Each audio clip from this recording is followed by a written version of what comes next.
To have you with us this afternoon. I'm Tami Ngubeni and this is your Daytime Update.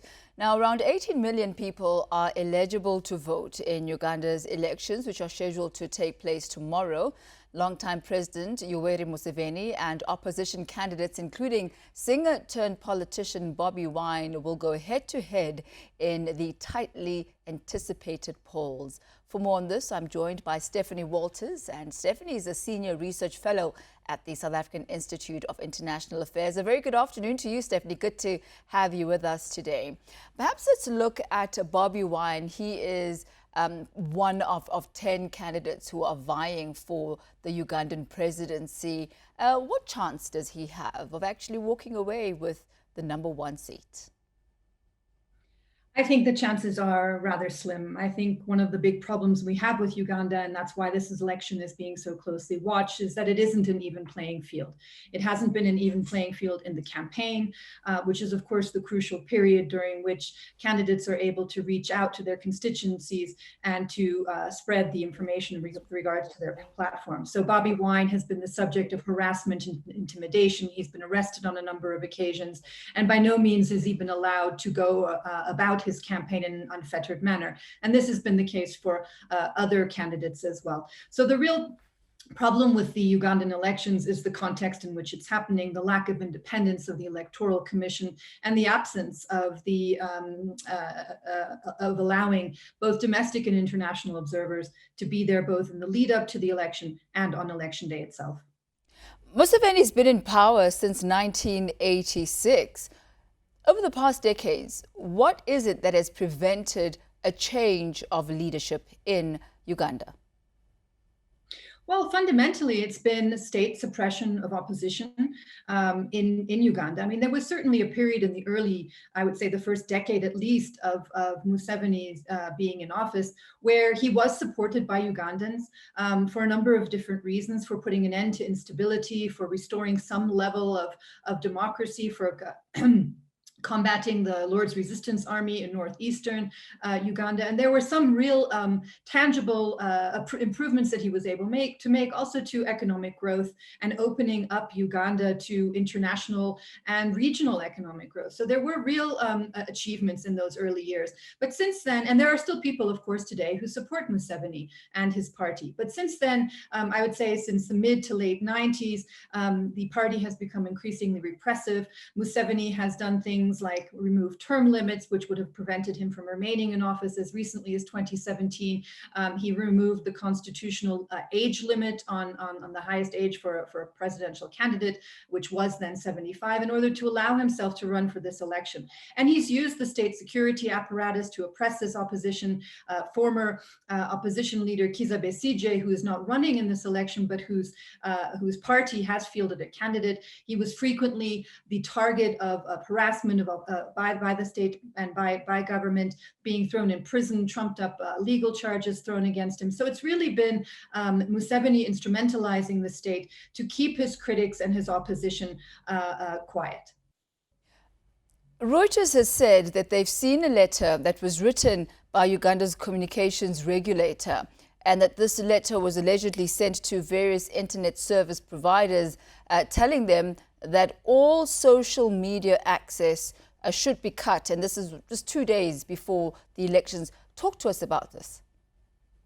Yes, in fact, access to social media has been cut in Uganda since yesterday. And what this really follows, or how Museveni has justified this, is by the fact that Facebook removed a number of accounts that it judged after an internal investigation to have been set up by the Ugandan Ministry of Information in an attempt to manipulate voters and the different views of voters using Facebook in particular. So when these government accounts were closed down by Facebook, the response of the Ugandan government was to simply shut down all social media. And that is effectively the case now.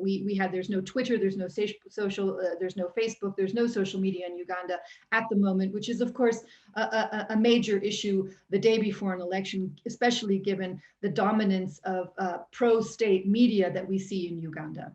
What we have seen, Stephanie, is social media being used as a tool by all the candidates for canvassing for votes and electioneering before as a run-up to these elections. But with social media now being cut, Will that at all have an impact on the elections tomorrow and indeed perhaps the outcome of those elections? I think that it's hard to say whether it will have an impact on the outcome, but of course, social media is how people communicate with one another. In addition to being, something that people use to publicly express themselves. So exchanges on WhatsApps about human rights abuses that are committed throughout the country, that won't be happening. Reports about the kinds of potential election fraud that we might be seeing at different polling stations, that too is not something that will be able to move through the system using social media. So those are, of course, the concerns about imposing those restraints on election day itself. With regards to campaigning, we have now reached the end of the campaign, so I think the impact there won't be major. It will be more this exchange of information that we have grown very used to doing on social media, and especially, as I said earlier, in a country where most electronic media, in other words, radio and television, and to a great extent print, but of course print has a much smaller reach, are dominated by the Ugandan government. And so much freedom of expression is able to take place on Facebook and social media. And that, of course, is something that has now been shut down. We see that the European Union will not be deploying any election observers to Uganda. Give us reasons why. Yes, that's right. The EU is usually the largest European regional bloc that deploys observers. It had deployed something like close to 100 observers in the last election. And it stated very clearly that the reason it's not deploying anybody now is quite simply because the recommendations that it had made in 2016 about how to improve credibility of elections and transparency of the process, reform of the Electoral Commission and so on, were never adopted by the government. So it's simply chosen not to present itself at this point. And of course, the implication there is when you do have international observers, whether they be the European Union or a regional bloc or the African Union, but especially also in international independent NGOs, when they are able to be on the ground and certify a process by saying that it was free and fair, that is an important element of the credibility of the outcome. And that won't be happening this time in Uganda, because not only has the EU said that it won't be deploying, but of course, there are also lots of domestic observers who often make the bigger difference because they're there for a much longer period of time. And while they have been to some extent accredited, they haven't actually received those accreditations. They haven't been told where they can go. So they're being functionally prevented from being able to deploy at the polling stations tomorrow. Now, the United States has cancelled its observer mission to Uganda as well. What impact is this likely to have on these elections?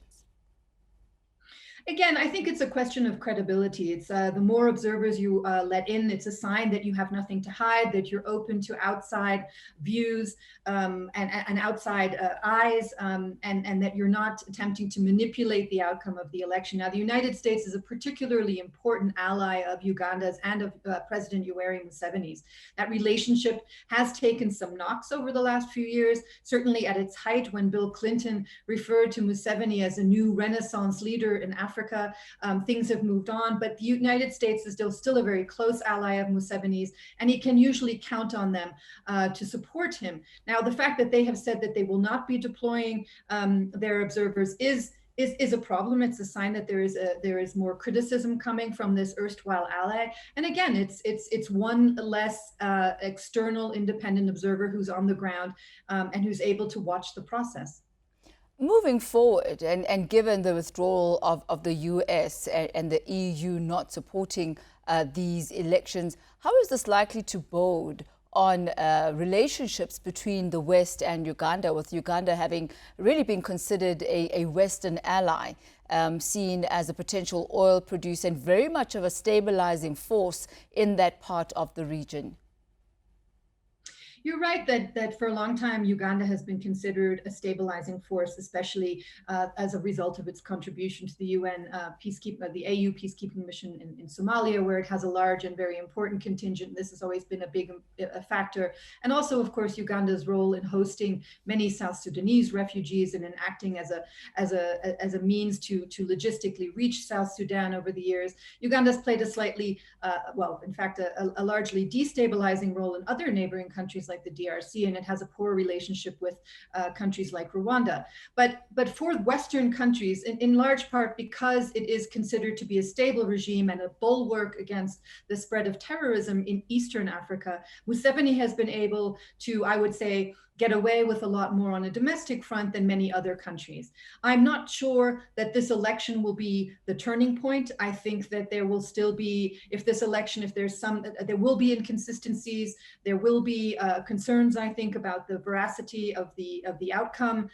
It depends, I think, a lot on what the response is of Ugandan civil society to the outcome, and that will, to a certain extent, I think, inform as well how Western countries and donor countries will respond.